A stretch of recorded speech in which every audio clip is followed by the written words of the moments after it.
नमस्कार मैत्रिणींनो, तुम्हाला भोगी आणि मकर संक्रांतीच्या खूप साऱ्या शुभेच्छा। तर आज मी भोगी स्पेशल मिक्स भाजी बनवली होती। अतिशय साध्या पद्धतीने ही भाजी मी केली होती। तर कढईमध्ये तेल टाकलं, तेल गरम झाल्यानंतर कढीपत्ता, कांदा, टोमॅटो छान परतवून घेतला आणि हळद, लाल मिरची पूड, गरम मसाला टाकून धुवून घेतलेली भाजी फोडणीला घातली। भाजी थोडीशी वाफेवर शिजवली आणि वरून प्लेटमध्ये गरम झालेलं पाणी त्यामध्ये ओतलं। दुसऱ्या बाजूला तीळ गरम करून घेतले आणि भाकरी करायला घेतली। तर हे भाकरीचं पीठ मिक्स पीठ होतं।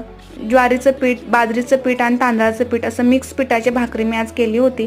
आजच्या दिवशी निव्वळ बाजरीची भाकरी करतात मला माहिती आहे, पण मी अशी भाकरी केली होती। आणि भाकरी करताना थोडेसे तीळ लावले, कारण तिळाला आज खूप महत्त्व होतं। गरम गरम भाजी आणि भाकरी इतकी सुंदर लागते आणि आज बनवलेली भाजी खूपच चविष्ट असते।